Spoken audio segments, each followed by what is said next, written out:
Yeah, you're welcome. You're welcome to this podcast session. I have a very incredible guest joining us today in the house, Coach Remi Lawal. You're very welcome. He's a family life coach, a therapist, a business and leadership strategist dedicated to helping individuals, families, and organizations unlock their highest potential. He has done several trainings. He's trained life coach, therapist, certified NLP, and CBT practitioner. But I don't want to bore you with all. It's a long citation. You are welcome, and he's also the grandfather of my daughter. You're welcome to this session. I It's think good that's to have that's you that's the here. best part of the introduction. That's the Thank you best very part much, of Mr. it. DM.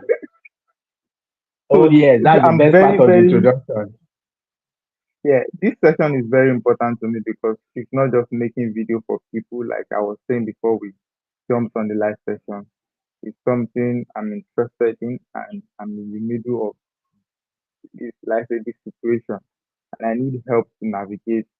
I believe that most of the things that we get wrong is first lack of knowledge, and if only we can get the right knowledge, like Pastor Luke De Emmanuel will say, if you know better, you do better. So this is very important to me, and I want you to speak.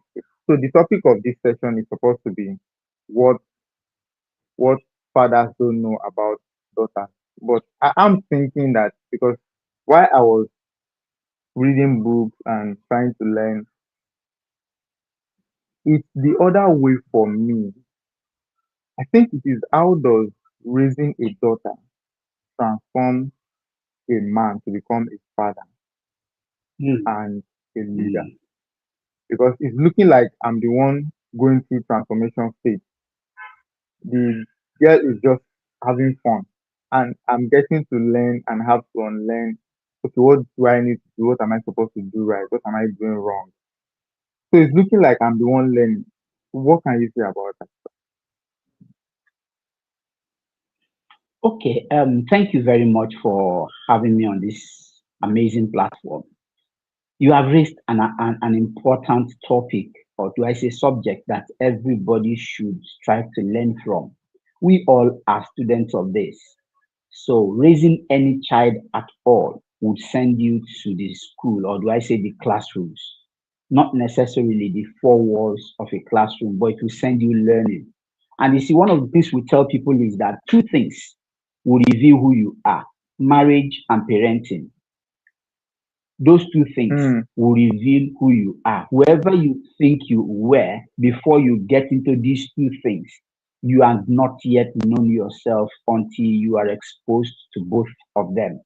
And it becomes more interesting when you are fathering a girl child. Now, I'm not going to apologize to anyone. One of the things I've done is to tailor my approach using the best book of my life. I don't know the number of books I've ever read, but this stands out to be the best book I've ever read, and it's called the Bible. So, apologies for those who are watching or who may watch this later, who probably do not have any inclination towards that.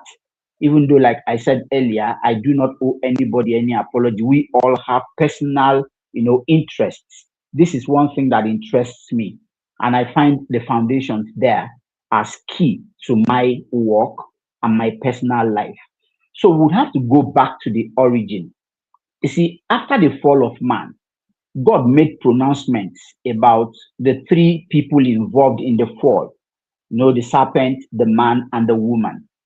So one thing stood out for me. He said to the woman, your desire in life shall be that of the man. So all through eternity, the woman would live desiring a man. Now, can we just shut down our myopic minds and the dirty mind that thinks that when a woman goes after a man is for sex and sexuality? No, it has nothing to do with it.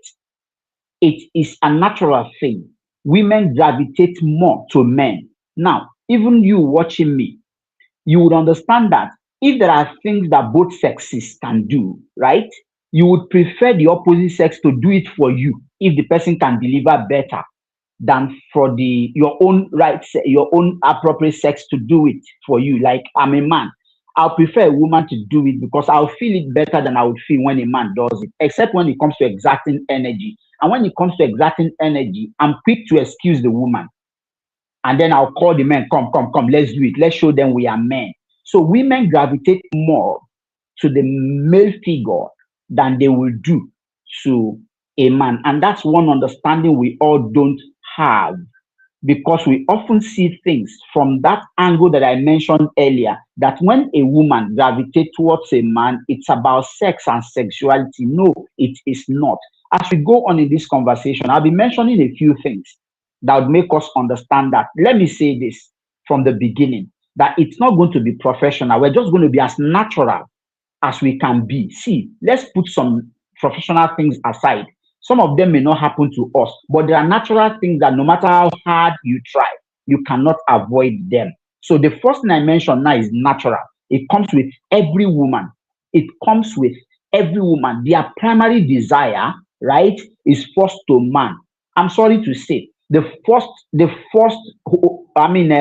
loyalty of a woman is to man before God. They will live in denial and tell you, yeah, no, it is not so. It's okay. We agree.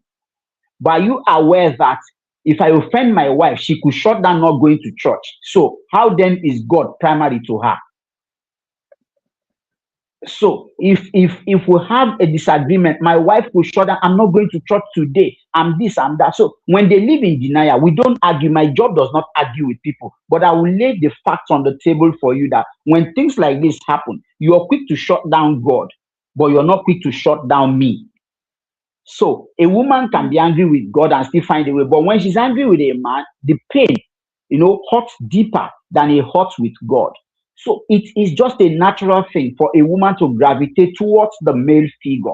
Now let's bring it back to the girl child that we are talking right now. Sir, I love the way you before you framed it from proceed, the beginning. sir, before you Okay, proceed, please.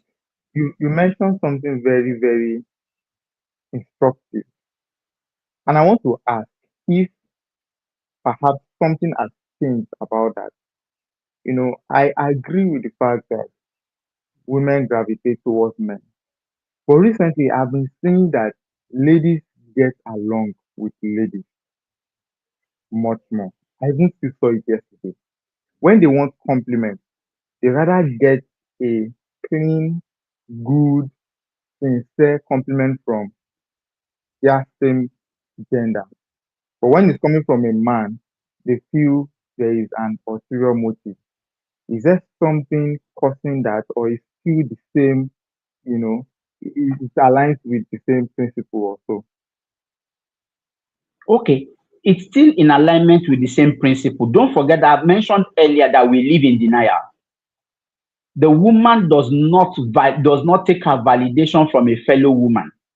Don't forget that they have not lose sight of envy. That okay, my fellow woman might be saying this out of envy or out of jealousy. So that is there as an undertone. Though they know those who have genuine interest and genuine likes for them, they have an idea. But that's not where they get their validation. Now, I've also mentioned that if we can shut our minds away from the fact that it's about sex, so for them to think that when a man compliments them, it's about an extra interest, not genuine. Do you get what I'm saying? And this same woman, when there is no interest being protected, like let's say I am married to her, if I compliment her, she finds it like, are you trying to make me feel good? So it's not a they have this idea of not truly trusting when it comes to that. But when they trust you, they take it. But the Yeah, primary okay, thing yes. is this: when they trust you, they will take it. But the primary thing is a woman is not arguing with you. This is us now getting into the crux of this matter. When you give a woman compliment and she argues, she's not arguing with you. She's arguing with orientation. Mm. The first rejection a woman will experience in life will come from the home where she was born. And that's where it begins from. So whatever you say is being measured against what she's been told growing up. So everything she's experienced. Listen, life is about we all are looking for experience. And if the experience does not resonate with what I grew up with, I will argue against it. So if it tallies with what I agree, the reason why women fall for the wrongest of men is that there is this alignment with what they grew with. Even if the man brought it as a bait, they wouldn't know it's a bait that they fell into. It is later on they would understand that, oh, it was just like it. It's actually not it. So that's why a lot of them fall for things like that. So when a woman argue over your validation, it is not what you said. It is her disbelief that how come someone else is seeing me different? No, I don't believe you because somebody I grew up believing told me I am not what you're saying. I've had clients, a lady cried, came for therapy and then cried. She told me everything her father had told her. I said, can you send me your picture? And she sent the picture and I asked her, is this AI generated? She said, no, I just stood by the stairway and somebody snapped this picture. I said, send me another one. She sent it. And I'm like, can we put these two pictures side by side, the person you told me your father described? I said, no, you're pretty. You're so beautiful. Your shape. I mean, when I finished, I just said to her, men will die to marry you. And she started crying that no, she has never seen it like this before. But let's not bore ourselves with that story.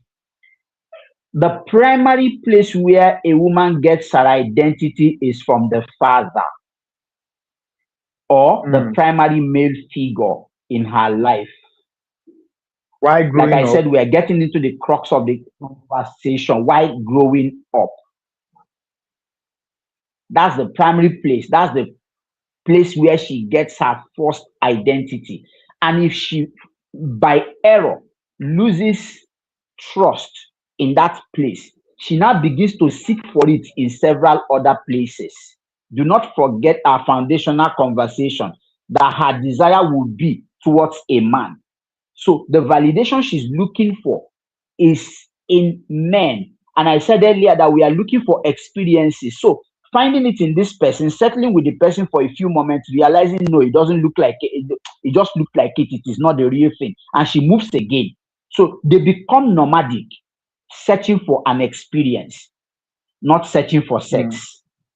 So if you don't want them to become nomadic as a father, this is where what you said comes to play. You change because we're going to talk about masculinity in handling femininity. Masculinity in handling femininity is not about being stern, it's not about being a garrison commander, it's actually about being assertive. Women want people who will put Mm. them in check, not people who will control them. I will say that again. Women are looking for people who will put them in check, people who will tell them, no, you're going above the line, not somebody who will tell them, don't go above the line. No, they are two things. You are going above the line and you cannot, don't go above the line. There are two things. A woman is looking for the person who would help her maintain boundaries, not somebody who is going to raise boundaries. So now let's See, bring I it want you back to to clarify that. Sir, I want you to clarify that a woman wants someone who will help her give her boundary, not to. maintain I want. boundaries. I want you to. Okay, now this is it. If my wife at home now, if I begin to tell my wife, thou shalt not, she would want to dare me. But if I Oh. tell her, you said you will not, she would appreciate me. That there are agreed boundaries that we both agree that these are no-go areas. So I become an accountability partner. And then knowing that, look, when this man says no, she knows I am putting my foot to the ground and it is a no. So that's what a woman wants. Somebody that when she wants to take a step, she will look back. Is she watching? What's his body language saying to this? Not somebody that she's suspecting would come and be shouting at her or be talking down at her. That's not what a woman is looking for. A woman is looking for a leader, not a commander. Did I explain it properly now? Yes, you did. So now you are talking about a woman. Does this also apply to a daughter that is just growing up? And you know all the senses are not fully grown yet at that Good, tender age. Are we good, supposed to also treat them like this? good, good. So now I said we're bringing it. We've discussed woman. We're bringing it back to the girl child. Now this is the thing about children. We think their brains are not matured. Their brains are mature and they know exactly where to get whatever it is they want. Number one, when a girl child needs to feed, she doesn't come to you, the father. Very true. But when a Very girl true. child, Very she doesn't come to you, the father. She goes to the mother, will throw tantrums and all of that. But when a girl child needs regulation, the mother would almost feel like a witch because nothing she does will suffice, especially if the father is at home. If a girl child wants regulation, emotional regulation, she will not go to the mother. And there's nothing the mother does that will suffice. In fact, the mother will get to a point where she'll begin to feel like she's a witch. Maybe she's the reason why the girl is crying. No, it is not. Now, there's this thing that happens. You see, we need to understand the effect of touch between the opposite sex. It happens in children. The effect of touch between the opposite sex. When that child is throwing tantrums, the girl child would not, admit anything or accept anything from the mother. The moment the father carries her, she will sit upright on his arm, look round, take in the breath, and then the next thing is to collapse on his shoulder. Then, if you observe, her eyes will go white for a moment, so bright, and in less than 4 minutes or five, she's gone, sleeping. If it wasn't about sleep, you see ah her playing as if I am in my safe zone. Now, what happened is she's already agitated. Her hormones are playing everywhere. She needed something that will stabilize her. And the trigger of that stability is in the touch of a male figure. We're getting somewhere. You see, most women are constantly anxious because all through their lives, they never experienced what I explained earlier. So their hormones are flying everywhere. There was nothing to stabilize it, nothing to tranquilize it, nothing to give them that emotional stability. So they keep finding ways to stabilize it by themselves. And so every time they sleep anxious, they sleep distressed, and they sleep disorganized emotionally. So when you see them in adulthood, they are emotionally disorganized. So they are the ones that will tell you, I am quick tempered. It's as a result of emotional dysregulation that remain constant. So anger, being quick to be angry, is not them. It is how their bodies have found to regulate itself. So when they wow. get angry, it gives them that opportunity to suppress that hormone. So it's not that they love being angry. It's not that they love the identity, but they love what it is serving. That when their body becomes like this maladaptive tendency becomes their way of regulating. So once I get angry, my hormones will get the signal that I want them to calm down, my friend, shut up. It's a Wow. Allow me to maladaptation. interrupt you. It is not Allow me to a interrupt you. lifestyle. Please, good. Go ahead. Go ahead. So why I agree with what you said because I have experienced it before. When my daughter is throwing tantrum, once I carry her, she calms down, she sleeps, and she could just sleep off. Does it really work every time?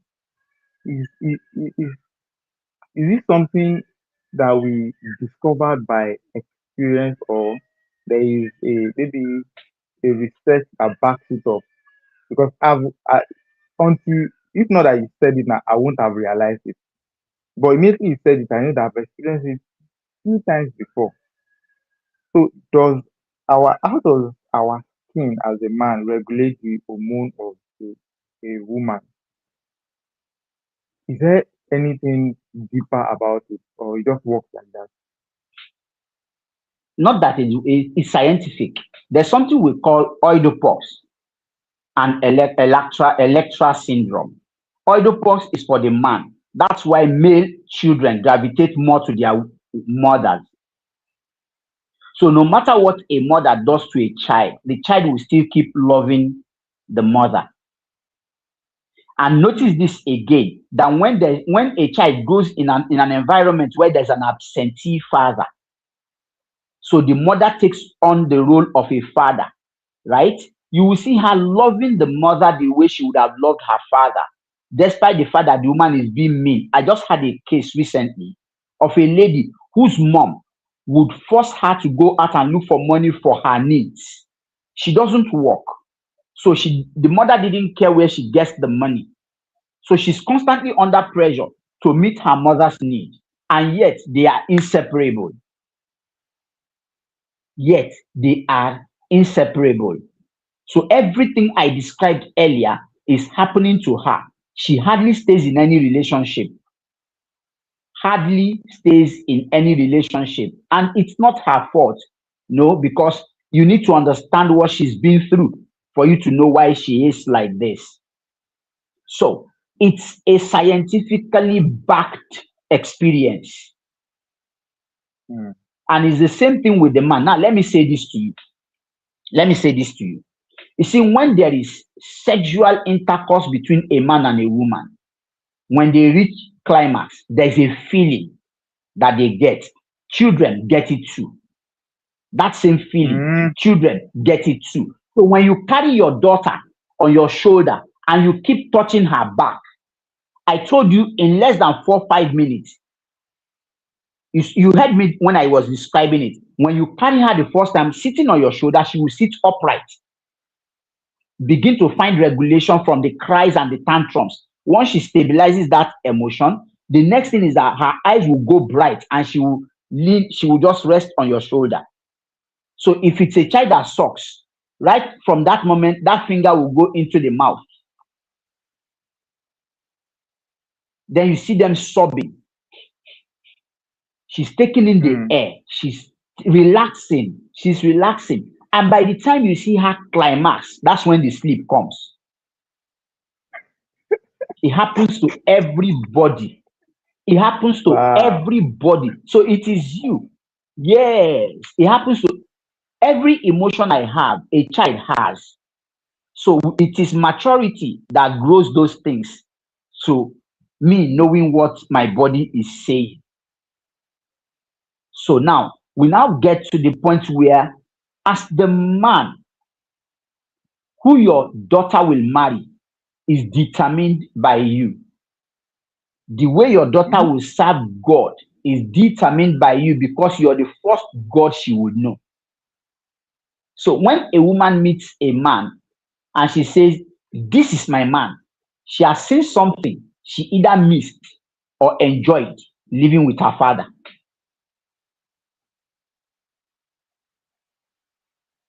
She has either seen something she missed or enjoyed living with her father or not. So once she sees that thing, you're just a kind of man. So you wonder why some women marry some kind of men. You know, get money, you know, fine, you know, get better job, but they are just at home with him and willing to give up everything. They have seen something they enjoyed or they missed growing up in their father. But the day that thing disappears, love disappears. You know, there's no tangibility in love. The tangibility are in the things that I experience with you. That's it, nothing more. So if I say from now till tomorrow that I love you, you won't see it. Neither can I also verify it. But the verification are in the things I do with you and around you. That's it. So what So When What it comes to determines what determines what they choose? Um, I'm thinking of how to phrase this question. What determines if they will go with what they love in their father and what they miss in their father?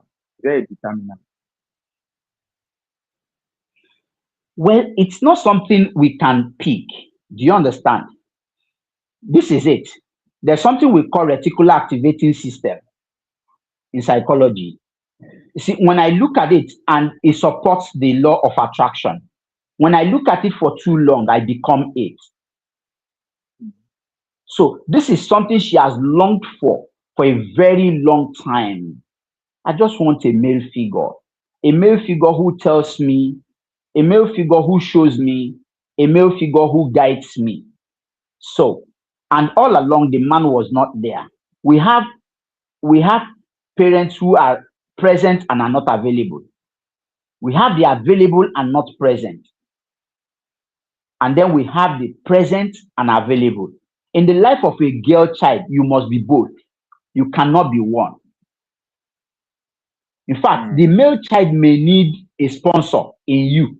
They don't care because the society is going to tell the child, the male child, that look, you're a man, man it up, and all of that. It doesn't matter how much you try. The society will tell the man to man it up. But for the girl, she needs more than a sponsor.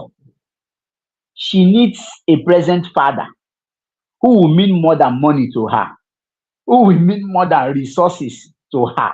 She wants the father to be the number one resource, not not the thing he's giving. So that's why, as a man, if you have a girl child, you must be both present and available. And what do we mean by present and available? It doesn't stop you from working. But you see, if you're at home for 1 hour, shut down everything and give that child that 1 hour. The girl child in particular, give that girl child that 1 hour. You could have irresponsible, irrelevant conversations with the child. You become a child. You come to the level of the child. Don't bring the child to your level. It is wrong. Come to the level of the child. It makes them relate more with you. You will notice that when you see children playing football and you join them, they love you more. Hmm. They love you more. Or you stand, you're cheering them, applauding everything they are doing. They love you more. But when you try to shout them down, you're not reading your book, you're not studying. Every time they see you, that uncle is coming. That man is coming again. So, as a father, just be available and be present. Even if you can't be, even if you can't be present, but make sure you're available. Available to hear her, available to listen. Three things are important. They are important to human beings, but to women, they are more important. You see, attention, affection, acceptance. So if a woman will become wayward, those are the three things she's looking for. Once you can show her affection, she's finished. Once you can give her attention, she's done. Once you can accept her, oh, you have melted everything. So make sure these three things are there. No matter what your girl child does, please correct first from the place of love. Don't remind her that she's a girl. She knows she's a girl. Tell her what she would have done. Don't tell her what she has done. In fact, the Hmm. best correction for every child is not to remind them what they have done, is to tell them what they would have done. And it is better when you tell them why you do good things, not why they should do good things. The best form of training a child or training a female child is to tell them why you do good things, not why they should do good things. Your why is what will straighten them, not the what. Your why. You see, Wow. the reason I don't drink is this. The reason I don't keep late nights is this. The reason I don't fight is this. The reason I don't argue with your mom is this. Is culturing them. You can't be telling a child when you marry, don't argue. You don't know. I don't know if you're getting what I'm saying. So every time you Yeah, speak yeah. from that perspective, you're setting values. So when I say, you see, before I married your mom, I used to have this lady, this happened, this happened. It wasn't my plan. I wanted it to be just one person. But I realized that this happened and this did not work. But the moment I saw your mom, I saw this. And in spite of everything that happened, I stood with it. And that's how we've been till today because she makes me, she validates my values. She Mm, supports me in serving God. In fact, she makes my work easier. She makes me productive. She makes me, you see, I'm marketing my wife. That does not mean there yeah. are no other odd things happening. What I am doing is I'm helping her. I'm helping her form values. Oh, okay. So when I'm going to marry, I should help a man to become peaceful. I should help a man to become productive. So what does it take to make a man productive? You have redirected her focus from every other thing to watching her mom. What are those things my mom do to help my father be peaceful, serve God better, and be productive in his work? So you're not telling her what to do, you're telling her what you love. Because the best thing you can give a child is not love. Let's get that Mm, right. A lot of people, I love my children. Go ahead, love your children from now till eternity. I had a conversation with your wife. Was it yesterday or so? Where we spoke about, look, love is not tangible. Love is not the best thing you need for children. Let me say this today for the benefit of those who would watch this.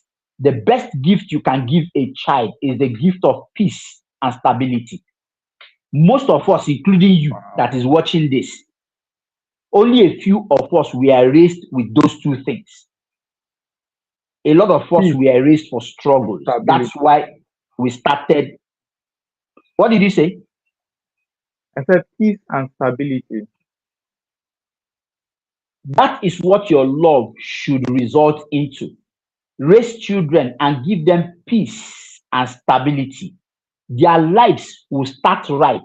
There won't be anything like them fighting the battles of generational curses that you and I are fighting. Our own parents loved us and raised us for struggles and survival. No child must be raised for struggles and survival. Let it end with you. If it's a generational curse, it can be broken. Be the one to break it by raising children and bequeathing them not with wealth, but with peace and stability. And watch how fast they will grow in life. Because I think if there's a I need am to, running from what is tasting me, please go ahead.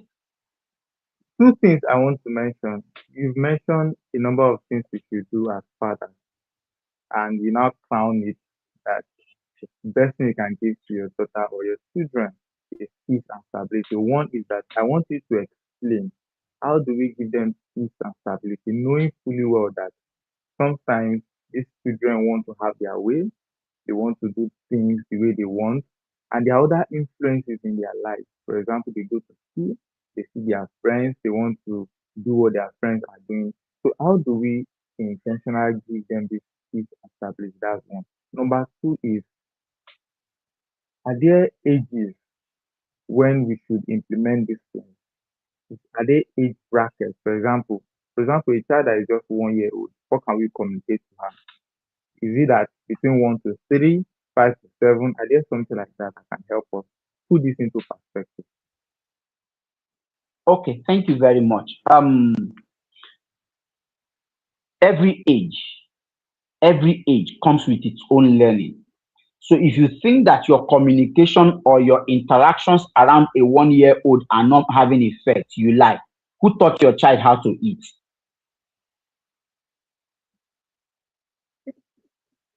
I'm asking, who taught your child how to breathe? So there are things that No. comes naturally with us, which is why we have the nature nurture culture. So in nature, there are things they are born with. To decipher things is nature. To distinguish things is nature. But nurture is what will now give them what to distinguish and what to decipher. I spoke about imbibing cultures of values and everything into them earlier. It is the job of nurture.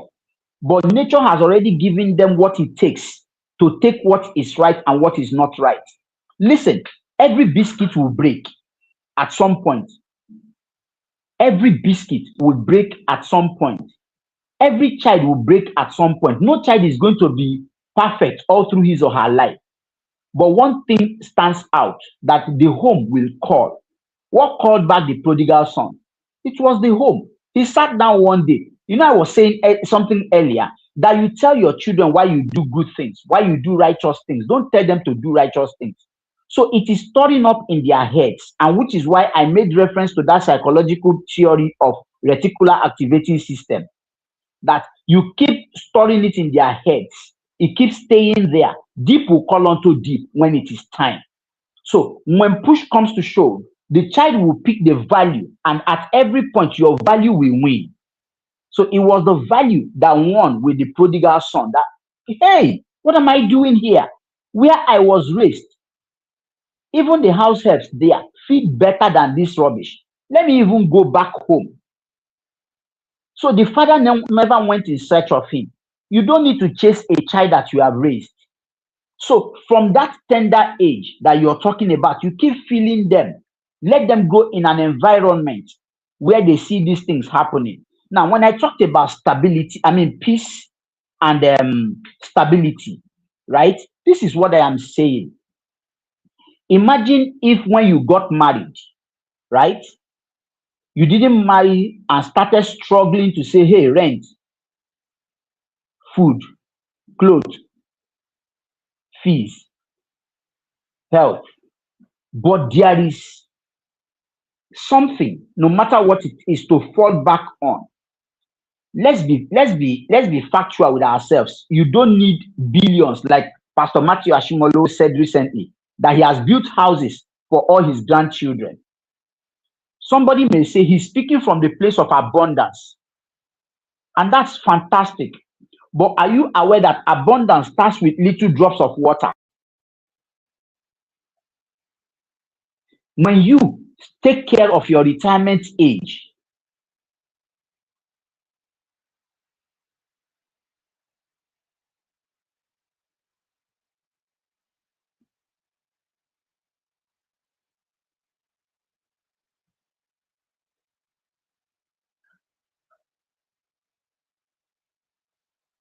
I'm alone here.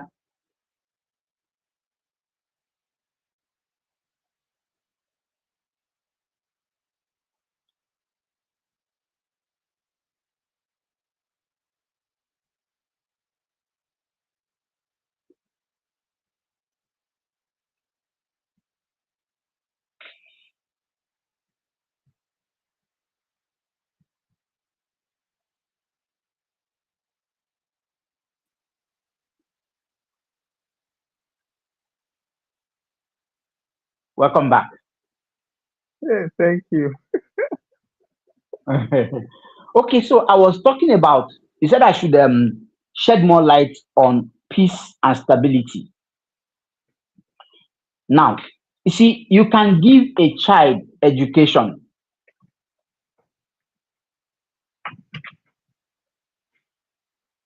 Are we live? That's gone off. That's gone off again. No, no, no. No, no, no. I can see you. I can see you, but you're not on seat. I can see you, and I think we are live. No, I can see him. I can see him, but my phone has gone off. Me, I can see you. Me, I can see you. I can see you. You're not on I know you seat. can You've see left me. the chair. Yeah, I know you can see me. But My you, my phone my phone went off, but I know you can see oh, him. okay. Sorry about that. So Yeah, I can hear I you. will I join. can hear you. I will join with another phone now. No problem. Just that the phone is still on. I'm still seeing your beautiful background. Yeah, I know. Well done. I have a guest. I have a guest on the show.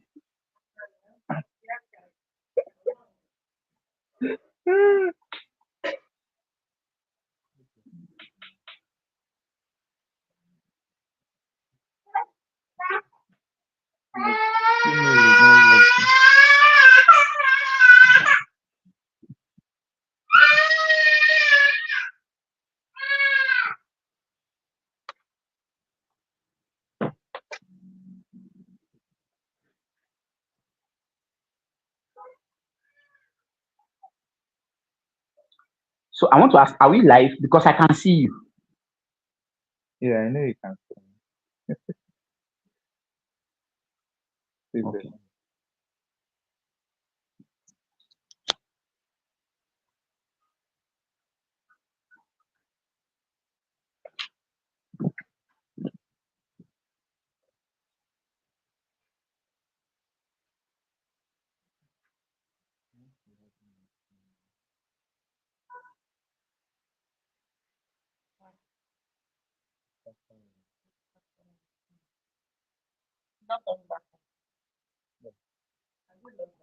No, I can see you. Let me connect to your system. Let me use the system to continue.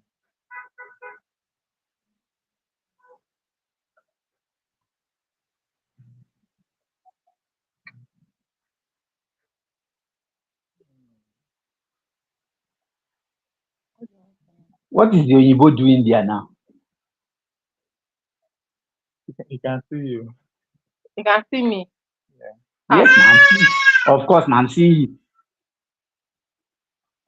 The phone got very hot, so you. it blacked Oh, out. So sorry, sorry. I don't know how that happens, but I'm seeing you very clearly. no, but you can see me, but I'm not active. It will still go up. So it's very hot right now. The best thing to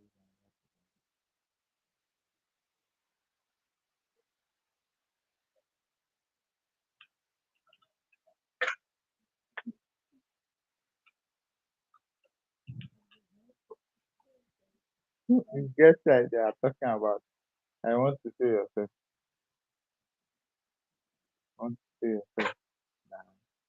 We're going back. Let's end it now. We'll start talking about father and girl child, father and daughter. Eh?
I'm with you, sir. Okay. This So I want us to go back to father and daughter before we take it to general parenting. So we're back to the father and the daughter. yes, but did Number you did one, you ex did you explain that part I was trying to get? The part of the how do stability we and peace. yeah, Peace. yes, it's very important. Okay, now, as an absentee father in the life of a girl child, you have placed her life in, perpetual instability. Perpetual instability.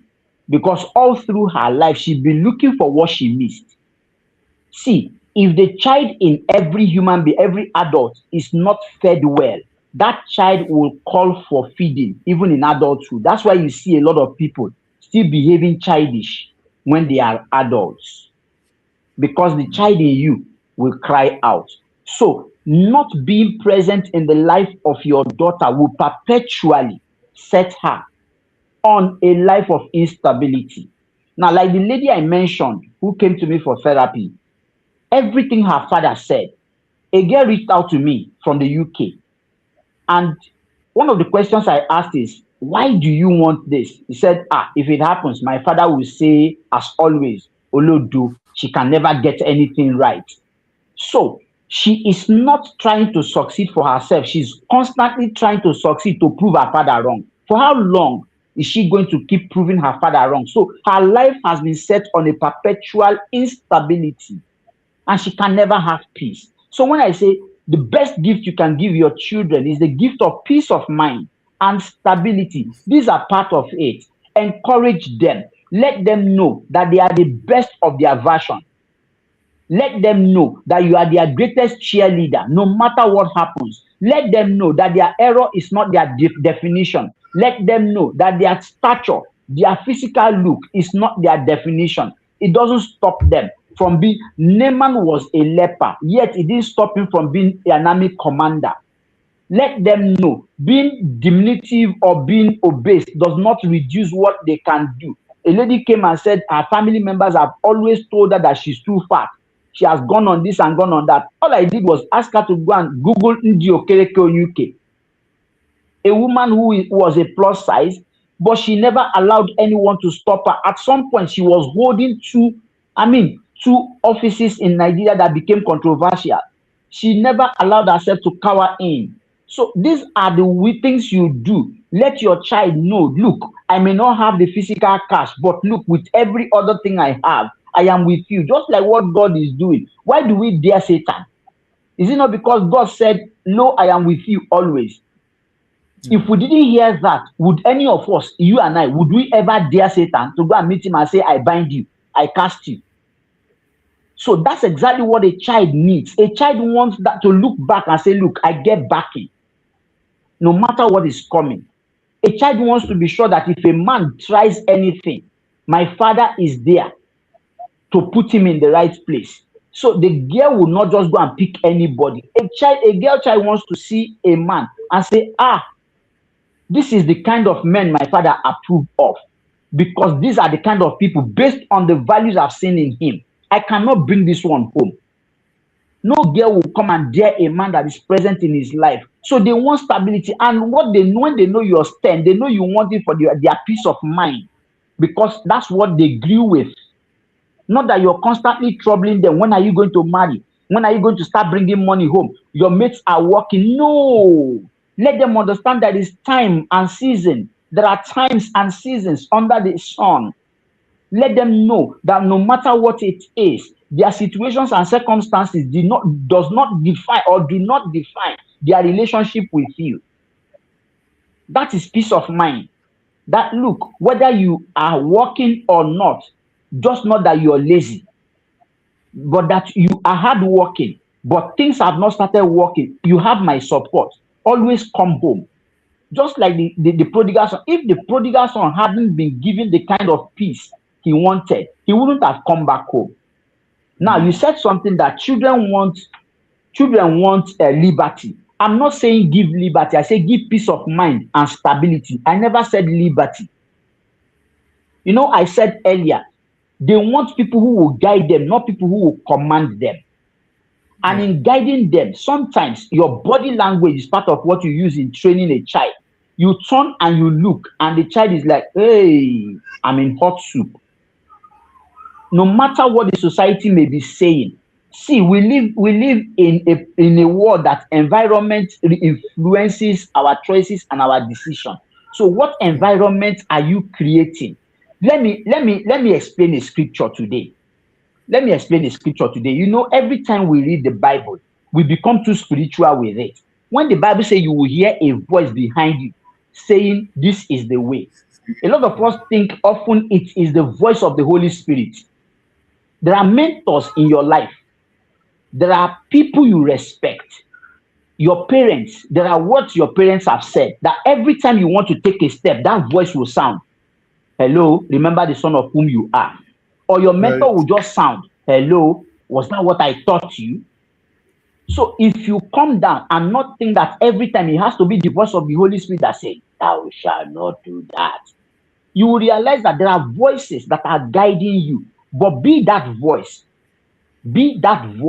in the life of your daughter that is telling them men are good, but some men are bad. Recently, I just started sharing things that I think every parent must allow a child, and I make sure I balance it. What a girl child must know before leaving home, what a boy child must know before leaving home, what an average child should know before leaving home, and what as a parent we must project to children before they leave home. These are things I've been doing over the last few weeks, and I don't intend to stop just yet. Before then, I've been sharing philosophies because there's something we call borrowing in psychology. What do you mean by borrowing? It's different from covetousness. If I see anything you're doing that is good, I will look at it. What can I borrow from it to better my lot? The Bible said everything that is good, pure, and of good report, we should think on it. Is that not what the Bible said? So yes, yes. you look for things that you can do that will amplify their lives. So when I talk about peace and stability, it's about the kind of foundation you give to them. You know, I posted something on Sunday that we have become so afraid of Satan that we have lost sight of what God can do. Mm. So we've spoken so much about evil in the society that it's now beginning to look like that good does not happen in the same society. Can we amplify the good that is happening? There's something I've told myself. You will never hear me talk about bad road. I'll look at what is good in your every time I come to your area. I talk about houses. I spoke about that house they are building around you. I'm always looking for new development. Are there no bad things to see around there? There are, but I don't see them. I see only good. When I'm going, I'm seeing new houses. I'm seeing new shopping malls. I'm seeing new complexes. I'm seeing new cars that people are buying. So if you choose to see bad road, you choose to see bad governance, you choose to see, it's your choice. I see what I chose to see. So let them see what is good in life, not always amplifying, you know that those boys there, they are dangerous. No, you don't set boundaries for children with fear. When Wow. God was saying to Joshua, be courageous, be confident, he didn't say, what is ahead is. He just said, no, uncle, be strong, be courageous, be confident, just go. Go in this thy might. You will pull down everybody. That's how it is. Not that he wasn't going to see things that are stronger that could scare him. So when you're raising children, especially a girl child, their confidence is more important. That's one of the things women are battling, which is why you see them. They want to buy the best wig. They want to buy the best makeup. They want to buy the best shoes, the best bags. See, if you can give your child confidence in her intrinsic value, she would need less of the extrinsic things to believe that she's beautiful. Your wife Talking and her about friend, those are two people that I had. Yes, go ahead. yes, talking Let about me not cause wahala. you mentioned something that I think is worthy of dwelling on, even if it is just 2 minutes. To raise a home as a father, there's a need for financial stability. First, if you are not financially stable, it tells a lot on the Yeah. family and even the children. Now, for someone Okay. that probably might be watching this and the finances, is not anywhere at all, and the children goes to school, sees better stuff, sees people drive by, and the children or the child is asking daddy, why don't we have this? Why don't we have that? How can one manage such situation? Because it will also affect the confidence of that child. Some of us, the reason why some of us do not have such confidence or we had to start building it was because there was nothing to hang, or maybe we're not trained on how to hang our confidence. We're looking at what we don't have, and it's obvious to us. How do we manage such conversation? There's nothing else to say. Everything you want me to say, you have said it. Meaning that we have the ability to choose. You have said everything you would want me to say. Now, we made our choices to say, okay, this is what I have chosen to put my focus on, what I don't have. Now, let me tell you this. A man went to marry a woman, and when he got, I'm sure probably you would have run into that story, that when he got to their house, okay, you wouldn't have. It was at a program I went for, and he told the parents of the girl, he said, look, sir, I may not look it now. My salary may not be, but one guarantee I'm giving you is your daughter wants to be a PhD holder. I am giving you that assurance that in no time, your daughter will be a PhD holder. And another guarantee I'm giving you is that your daughter will never cry to you that she's hungry. The man was looking at the person who was making the promises. His salary as at that time was 68,000 naira. His salary was 68,000 naira. And yet he was making big promises. As at today, the woman is a PhD holder. The woman has never cried home to say, I'm hungry. The woman has averagely what other women have. You see, one thing we talk about when it comes to I don't have money is that we are constantly looking at what we cannot afford. We live in a world where we have allowed the world to set a standard for us. Who says your children must go to this school or that school? You know, we were in church one day and I heard somebody say, if your children are in private school, you're a failure. I hated that statement. I wanted to leave the church that day. I don't I understand the wanted to statement. leave the church that day. Pardon? I don't understand the What did statement. you say?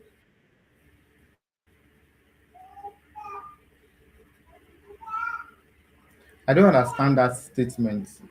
If your children are in No, private school, they are if your children are in public school, you're a failure. okay, public school. How? Okay. How can you say yes, public, not private, public school, you're a failure? How can you say that? If that's what they can afford and they can micromanage it, please put your children there. But Look for the best of public schools and put your children there. looking at the situation of this country, it is not advisable. Even me, I started saying it recently that I don't think I can afford. When we were growing up, it was we went through public school and we still came out well. But right now, I mean, the values. Maybe you can just speak to that. Okay, can we? Okay, can we? No, can we just let's just take 2 minutes. Can you tell me 5 things that are happening in public schools that you don't like? So I will probably so I said it from the place of I think it's better to put your child in private school. Number one is for security sake. You know that they will give One. them more attention based on the fact that you also pay for some things that in public school they might not want to charge for because they know that most likely they designed it for the less privileged. That's number one. Number two is Okay. the teachers that teach in public school, why I'm using the where I schooled, for example, they are not well paid. So they don't give attention to the emotional intelligence of the child and they don't also treat children well. That's another thing. Another thing is when they go to private school, they meet people that, in a way, they also it affects their perception about life. So in private school, all we care about, sorry, in public school, all we care about is eating, going to school, some even trade after school. So what the child sees also affect the mindset. But in private school, the conversation is most likely different. However, I know there is another side of it. But those are just the things on my mind. I think private school would do much better. Well, you're very correct, but I will tell you today that there are very few, less than 5% of the private schools that will offer everything you have said. Everything you said you detest about public schools, they all happen. In fact, private schools do not want to pay. They pay more attention to properties than teachers. So you need to know how much those private schools, those so-called private schools are paying their teachers. So they also are not interested in the emotional intelligence of your child. So a private school would rather build what structures than build people. That's why I said out of all the private schools you have, only less than 5% would offer what you're asking for. And this thing is just it's just a Nigerian thing. It's not an African thing. It's not a global thing. So when we talk about this dichotomy between public and private school, it's a Nigerian thing. It's about the people we have become. It's not about what the world is saying. You cannot have this conversation on a global forum. I can't go to UK now and be telling them that private school is more important than public school. So they will be looking at you. So which one is private and which one is public? Because they don't exist. I don't know if you're getting what I'm saying. So we can't take our isolated problems and now use it to define. Do you understand what I'm saying? So why I brought that up, I am aware of all these things, misgivings that we have in public schools. I am aware of them. But where I am speaking from is that if a parent earns 30,000 naira and that's all he or she is earning right now, with careful planning, you can work around it. You're not going to steal, because the truth is, this is where you are right now. So look for other things you can use to support, so that you make that 30,000 feel like it is enough. But yet you're still giving those children an assurance of a better future, telling them, look, we know that things are tough right now, but we're going to do everything we can to make sure you get the best out of life. When I talked about present and available, are you aware that you can homeschool your children? I have an in-law. His children just started entering university. He homeschooled them through primary and secondary school. Homeschooled them. When you hear these children speak, when they write, when they sit for any exam, you'll be amazed. He homeschooled them because of lack of funds. So they lacked nothing. The only thing they lacked was that social awareness. So their interaction is almost zero. And are you aware that this same thing is happening in private schools, where all they do is have structures where children will sit from morning till night learning, no recreational activities, because there's no space where they can do that. So a child sits in class. When it is break time, it is still in the same class that they sit. And when it is closing, they still go home and give them assignment that will require 2-3 hours to finish. So a child's life is centered around reading and reading. And life is not like that. There has to be balance.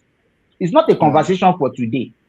The work I'm doing, I've done extensive research on it. So when I pick up a topic, I discuss it, and I discuss it not from a place of emotion. I discuss from a place of fact. Things I would say that you go and check. So nobody is going to give me that. Why I was angry with that statement is, what if that is all the man can afford? He still needs to feed the children. He still needs to pay house rent. They can't go naked.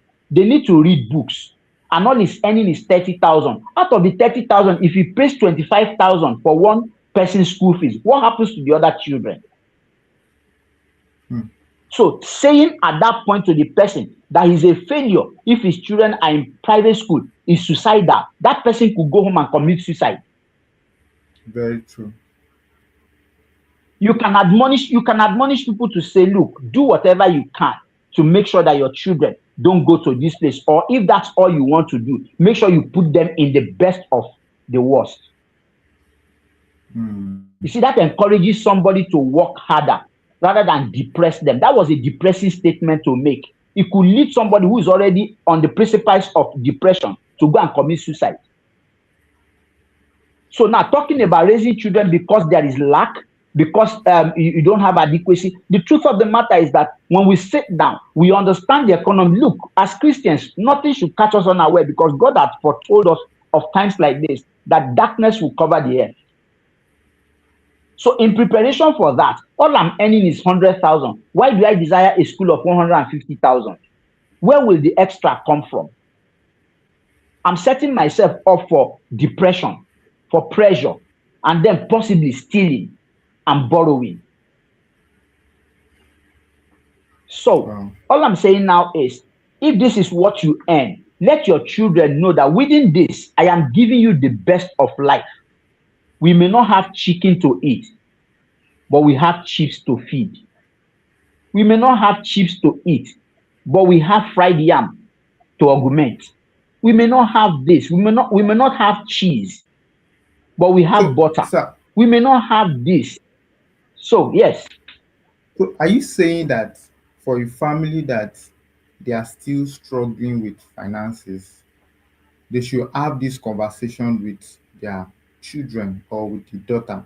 Say, this is what we can afford, so that the daughter can, are they supposed to help the daughter to understand the situation of things financially in the family? Or perhaps, is it something that should be revealed to the children?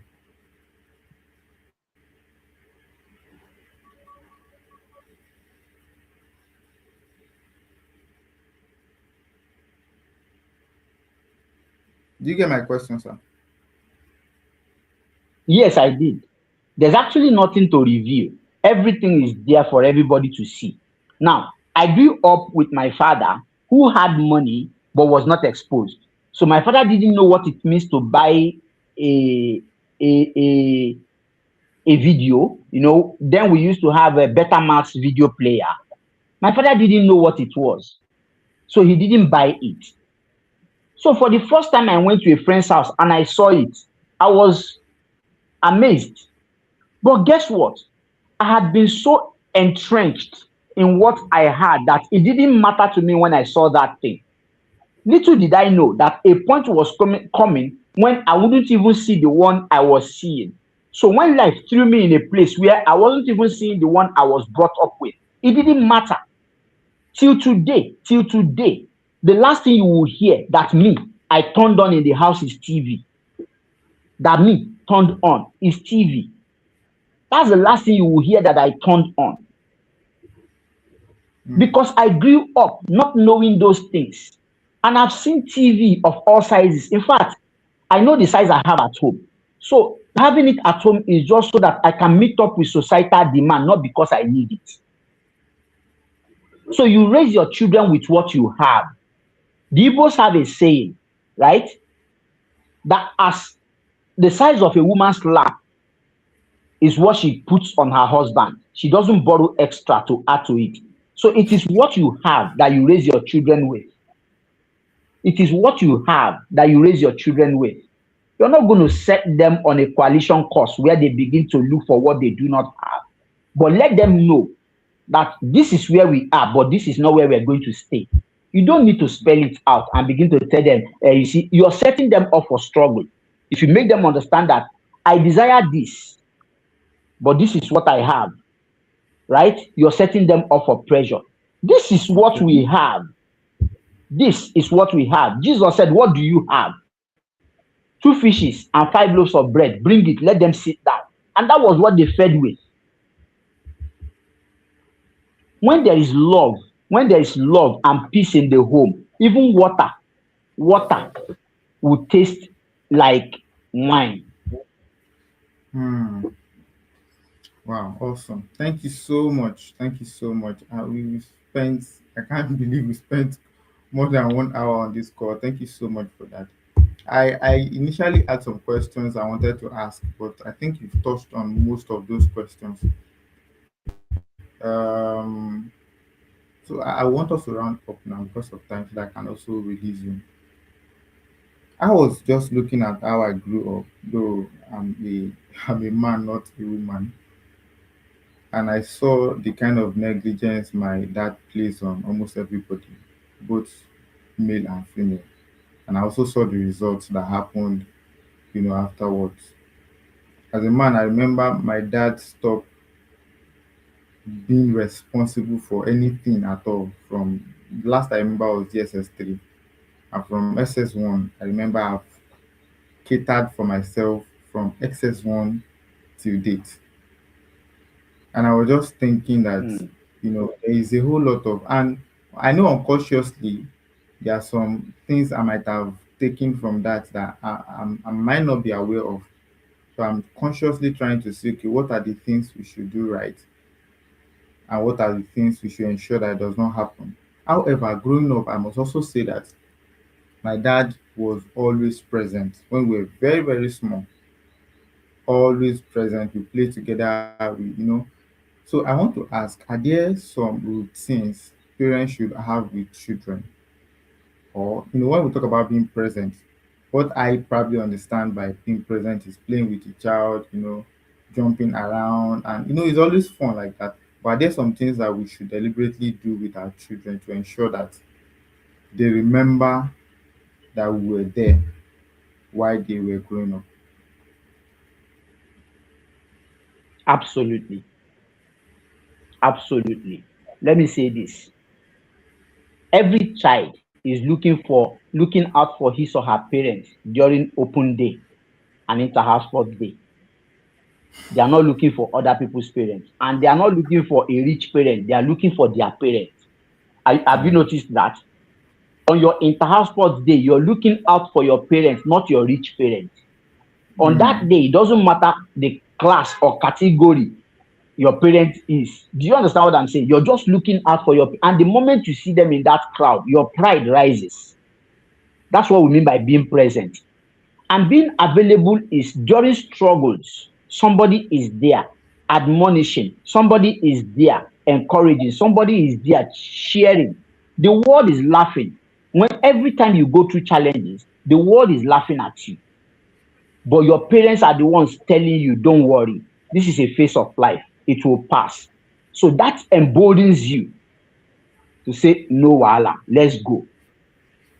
The Bible said David encouraged himself in the Lord. It meant that there was discouragement everywhere. So discouragement will, hover around everybody.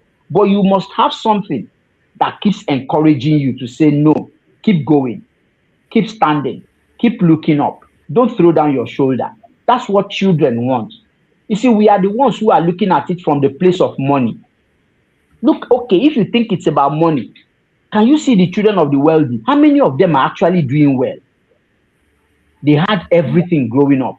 You see that they are into drugs, women, just rubbish. They don't have any meaningful thing they are doing. Only a few of them you will find doing something meaningful. So if it's about raising children with money, we have a lot of people who have money. As in money, we're not talking about, like Igbos will say, money that is smelling, ego ne shushi. They are using it to raise children, and yet those children are not amounting to anything. The greatest thing you can use to raise your children is your presence, not primarily your present. Your presence, not primarily your present. If your presence comes along with it, it becomes an extra, not the primary. So just be available for them. When they are going through their struggles, let them know that you are there. And please, do not talk down on any girl child. It destroys them forever. So they will forever be a people pleaser. Any man that comes becomes the right man. Do not talk down on any girl child. Words hurt them more than anything, which is the reason why the person who gets the girl better is the one that speaks better.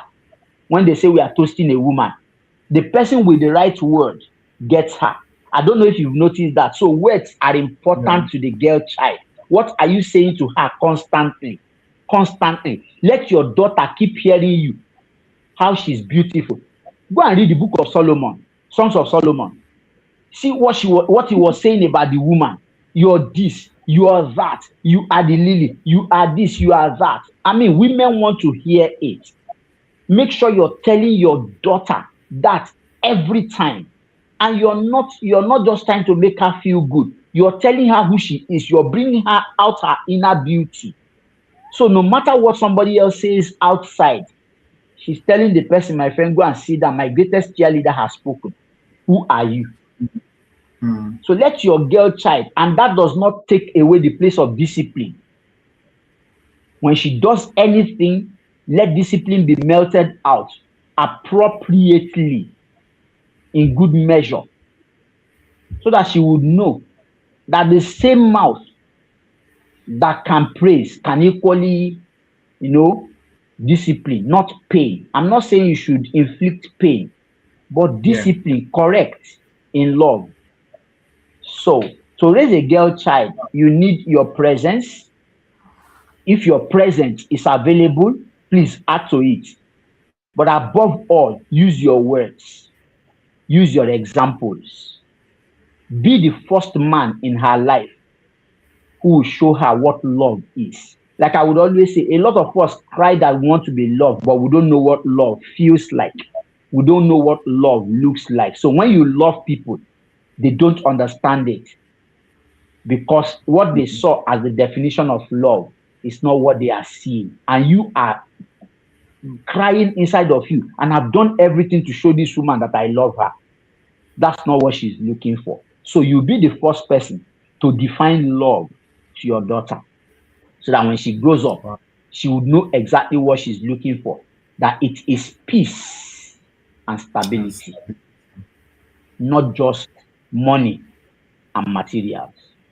Wow. Thank you so much for that. That was so profound and instructive. Wow. Thank you so much. So, last question. I would just want you to think deeply and just give us a perspective you should hold. Imagine you have just 5 minutes with every father in Nigeria, looking at the situation of this country right now, the level of poverty, the level of lack of infrastructure, the insecurity, and you have 5 minutes to speak to a father that goes to work every day.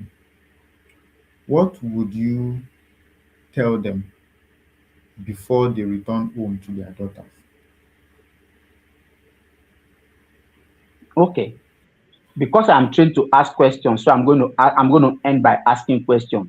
If you were her husband, what will you do?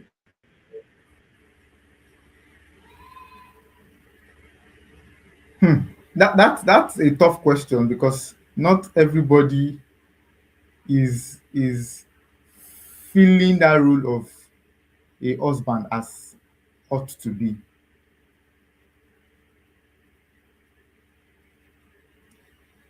You get me, sir? Unfortunately, if you cannot fill the role of a husband, you cannot fill the. Yes, I heard you. I said, unfortunately, if you cannot fill the role of a husband, you cannot fill the whole role of a father. One precedes one. You were first a husband before a father. Yeah. So, and that woman is going to end up, that girl child is going to end up being somebody's husband. So, if you were her husband, what will you do? So, we're saying now because the economy is bad, there's insecurity in the town and everything. So, what should I do as a father? Carry her, run away, or lock her up inside the room? No. I should provide guidance. Like I said, every woman is looking for somebody to guide her. She's looking for somebody to help her maintain boundaries, not someone who will create boundaries for her. So somebody who will give her an assurance of protection that don't worry. Was that not what God did? Even though you walk through the valley of shadow of death, you will fear no evil, for I am with you. So that's one thing a woman wants. Look, I may not have the physical cash, but every time you look back, you will find me. The day I told my wife and my son, I said, if anybody insults you, mark that day as the day I'm going to die. And it has remained so. You can't dare my wife or my children. That will be the day I will sign up to die. So it gives them that assurance that there's somebody. You can't knock on my door and it's my wife that will come and get the door if I'm around, or my son. No. If it's whatever it is, no danger is coming. But that's how much I want to protect them. That's okay. I will have time to tell them, take off while I resist them for a while. I don't know if you're getting what I'm saying. I'm not talking practical now. I'm talking about the kind of feeling you give them. So would there be a 50 liters of cake to carry, and I will leave it for my wife to carry? So that's why I said, ask yourself, if you were her husband, what will you do? So situation is going to be like this. If the situation were like this when she's married, would you tell her husband to run away? So what will you do if you were her husband? Will you go home frowning? Will you go home and still not be her husband, or still not be her father? The situation will be, even those who have money, they have issues they are tending to. We think that once we have money, we have lifted all challenges. No, it's not true. Thank you so much. I think that's that perfectly. And let me say this. Perspective differ. Like what I'm saying right now countless of people who will see this or are seeing this will not agree with me, and it's okay. It's not an argue. We are not. It's not a debate. We are not debating. But I'm telling you where you should be. You see, every time you read the Bible and the Bible say you will hold your peace and see the salvation of the Lord. Yeah. You will hold your peace and see the salvation of the Lord. It feels as if you are being told not to fight in the battle. So, meaning that, look, there's nothing you can do about a situation you can't do anything about. If you get Mm, what I'm saying. If you cannot do anything about the situation, there's nothing you can do about it. The only thing you can do is to look for what you can do in the situation. true. Did you get it? If I cannot do anything about a situation, why bother myself trying to do something about it? I cannot change the economy of Nigeria if Tinubu does not put up policies that will change it. So the only thing I'll be asking myself is, what can I do in the economic situation of Nigeria? Not what can I do about it. I can't do anything about it. I've not been given the power to. So it is, what can I do in that I should be looking at. I said somewhere yesterday, if you allow your situation and circumstances to determine your identity, then you have started failing. Hmm. Wow. Thank you so much. You said a lot. I think to get the It's best a of this, pleasure. It's a to pleasure. get the best of this conversation, we need to go and listen to it over and over again. What what really stood out for Even me I'm going today, to I'm going to watch it again. what stood out for me today was the part you said, instead of telling your child what he or she should do, and I think this applies to both daughters and sons, male and female.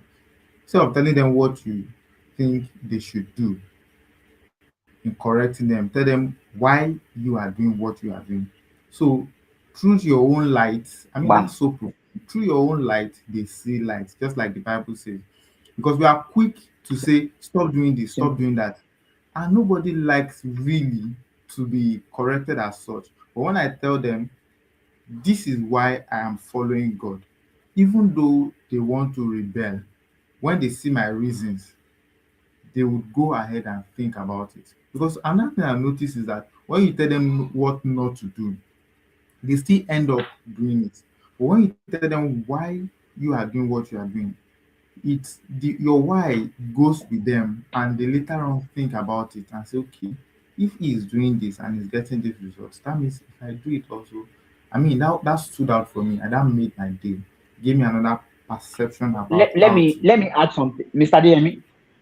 Yes, sir. Mr. Demi, let me add something. It's my prayer that church leaders would watch this. I'm not saying this from the place of pride. God sees my heart, please. I'm just trying to put out my thoughts there.